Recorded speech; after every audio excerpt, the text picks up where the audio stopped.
All right, Johnny, how are you today? Good, Stu. How about yourself? What's happening? All good, night off basketball today, so that's how we're filming today.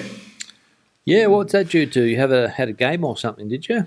Yes, the team had a game yesterday, so with the normal training being on Thursday, the coach has given the team Yeah. today off. So, yeah. And have you made the team? Not yet. There's some complications regarding signing players Oh, okay. in most teams, to be honest, after the season has started. So Yeah.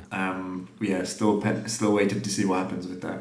You have to become like a federated player or something, do you? Is that part of the thing? Yeah, you need to get a license from the Spanish Basketball Federation, Okay. which is, I don't think it's too hard, but it depends on how many players are already signed up to the team as well. Yeah. Yeah. I think they have limits, and there's a lot of bureaucracy involved in these things, and the federation part of it can be difficult sometimes if you don't meet the criteria or whatever, and I think even to play golf, you have to be federated here in Spain to play golf at a lot of courses. So, whereas back home in Australia, it's not as strict. No, that's Yeah, it. no. Unless you go to a private club, but if you go to a public club, you don't have to be a federated golfer. No. Hmm. So yeah, hopefully you'll get that sorted out. Anyway, Yeah, we'll we see. digress. What's on the agenda? All right, let's start with the youth unemployment rate. What So is it? Is it gone up or down? it's gone down, Stu. It's down below 30% for the first time since 2008. All right, good. So I'll just give a round of applause there to whoever's in charge of that, bring it down to below 30%. Yeah. So it's still quite high, right? It is, yeah. It's still second in the European Union behind Second Greece. to Greece. Greece, yeah. Greece has a youth unemployment rate of about 39%. Yeah, okay, good. And what are some of the reasons people are getting into training, or they're getting off the unemployment lists? I would imagine, yeah. So there's a lot fewer people on the unemployment lists. There was a general downward trend on unemployment, both in Spain and in the Mm. EU, over the past couple of months. So yeah, following the general trend. It's also a time of year when there's a lot of seasonal work available as well, Oh, perhaps. what in what? In yeah, shops and things like that. Yeah, Yeah. yeah. Yeah, I think I read before Christmas that some of the big retailers, the Toys R Us and El Corte Inglés and people like that, were hiring quite a lot of people to fill the gaps for the Christmas period. Yeah, some of the supermarkets as well. I'd seen some articles. Yeah. And then, as we know, there's a fair bit of investment going into. Just what I've noticed is that there's a lot of people putting solar panels on roofs nowadays, and I've noticed that a lot of the people doing those jobs look quite young. So I don't know whether they're under 25 to fit into the statistics here, but it could be. Could be related. Yeah. That's it. Good, and so that's it. So the Christmas period, putting people into employment, and is it? Are we looking long term to fix this problem of youth unemployment in Spain? Well, let's hope so. And I have seen some other articles talking about some of these similar retailers that are opening up large employment offers this year as well. So Oh, really? perhaps, yeah, so perhaps some of those seasonal workers will get kept on, or find an alternative opportunity at another one of these retailers. Yeah, Yeah. Okay. Good. So there is growth in the sector. yeah, Well, it's been a problem for a long time, as we know. I think youth unemployment has always been one of Spain's Achilles' heels. And I know you're a fairly young guy, Johnny, so you sort of move in those circles. And I think we spoke about it that some of your friends have had trouble to get jobs here in Spain. It hasn't been an easy path for them. yeah. Some of my friends have had difficulties. Yeah, yeah. And of course, we all know the amount of people that have had to leave the country to look for work in other places or more opportunities, especially some of the younger generation. So, hopefully, it is a trend that continues. Yeah, let's hope so. Because myself as a father, I would like there to be a healthy youth unemployment market in around 10 years' time when the young fellow's looking for a job. Indeed, yeah. That's it. All right, what's next, Johnny? Or is All there right. more on that topic? No, we'll move on to the next topic All now. right, go on. So we've got the air traffic, so flights at the end of 2021. So The number of flights coming into Spain is at 64% of what it was pre-pandemic, but the passenger number is still lagging quite a bit behind at only 42% of what it was pre-pandemic. Okay. Yeah. Good, good. Yeah. Are you close to the airport where you're living now? Yeah, not too far. It's maybe about a 25 minute drive. Do you have? Are you on the flight path? Not quite on the flight path. So as I go to basketball, I do actually see some of the flight path, which goes right over San Fernando. Yeah, yeah, So yeah.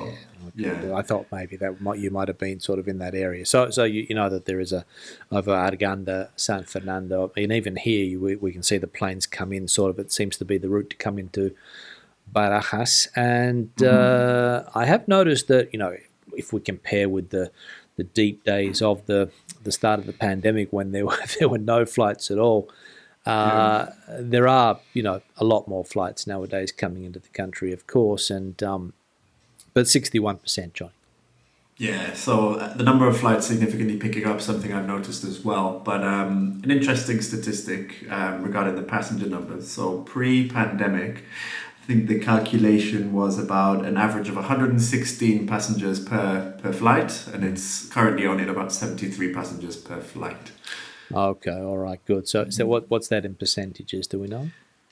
So, ooh, in terms of percentage decrease, it's maybe about a 30% or 40% Well, decrease. just if what the percentage of people on the plane is? It like half full or 75%? Or, Yeah. Okay. Yeah. Yeah. Well, it's difficult to say. So this is another thing. So obviously there was much larger flights coming into Spain before, both from long oh, okay. distance and yeah, shorter distance as well. But something else that was worth noting is that there's more domestic travel at the Oh, moment. So of course shorter airplanes with fewer people on yeah, board. So that can also be contributing to that. yeah, yeah. Yeah. I was speaking to somebody who, because you didn't travel anywhere at Christmas time, did you, Johnny? No. No, no, I was still around here. I was speaking to somebody the other day who told me that he went to the Netherlands for Christmas from Dublin, I think he flew, and he said that the plane was only around 20% full. So obviously, I think the Netherlands brought in a lot of restrictions just before Christmas, COVID restrictions, so that probably cut down travel. But he said that the airport there in Amsterdam, I think, was a shadow of its former self, basically. So air travel in general, I think, not until the end of 2022. Is that the forecast, Johnny? I think we've mentioned about the end of this year or yeah, maybe early next year is the expected time for recovery. Yeah. Mm, mm. And of course, the tourism industry here in Spain is still not experiencing its best days. Of course, if flights are down. No. Yeah. Yeah. All right, good. So we'll lead into the next one, which I think was trains, was it? Yeah, so Renfe is bringing out a new model of train, a new high-speed model train called the Avril train. Okay. Yeah, supposed Avril. to, Avril. yeah, like the French way of saying April. Yeah, Okay, okay, all right, good. Not like Avril Lavigne, not the quite singer like back Avril in the day. Lavigne, no. Okay, all right, good. So what it stands for is Alta Velocidad Rueda Independiente Ligero. Okay, all right, good. Yeah. And where are they going to bring this in? So they're currently trialing it on various routes, and the idea is that they bring it in the summer for some of the routes to Galicia, and I think they even said they want to see it run up to France as well. Whether Oh, that's really?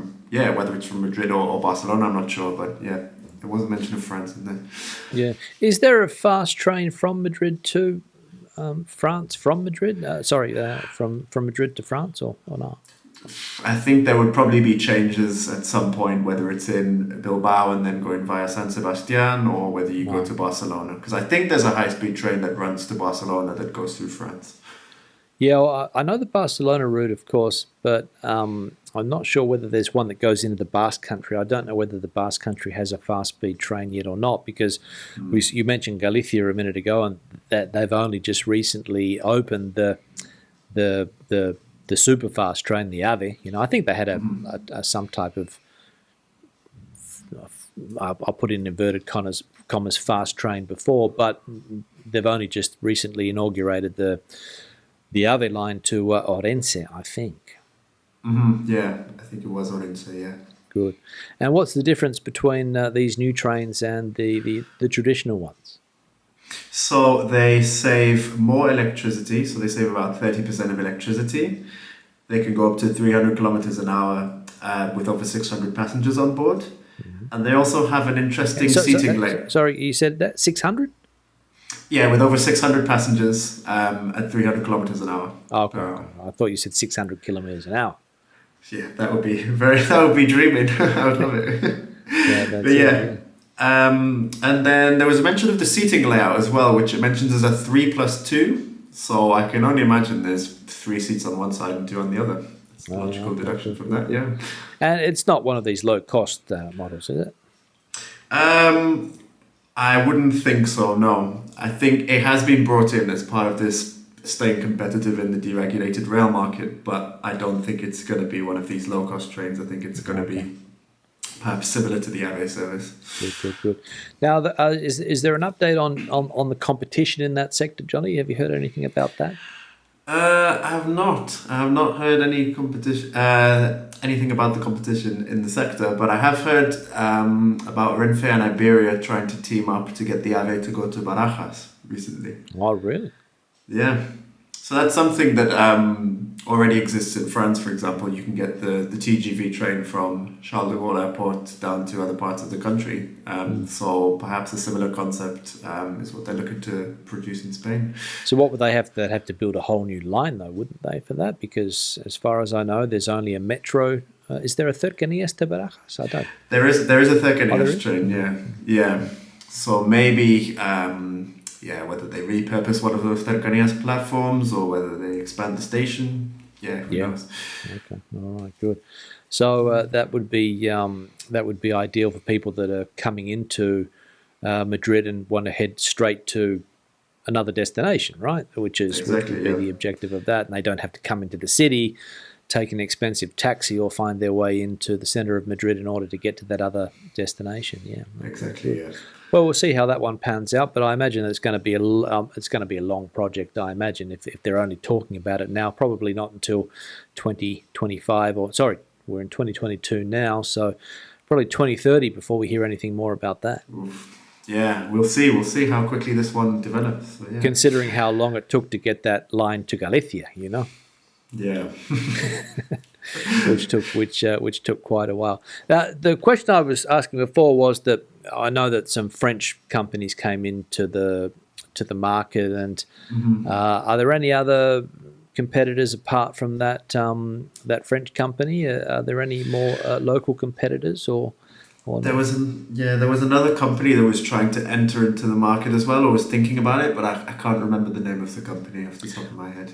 Well, I think it was the Globalia group, was it? Yes, it was. Yeah, I think it was the Globalia group. Yeah. Well, I think that group is not doing too well at the moment because of the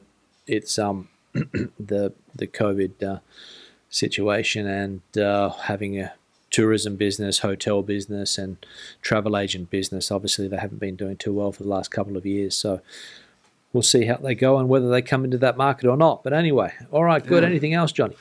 That was all for today, Stu. All right, great. We'll wrap it up. Another good chat, and we'll be in contact for next week. Likewise. See you later, All right, Stu. see you later. Good day. Bye-bye.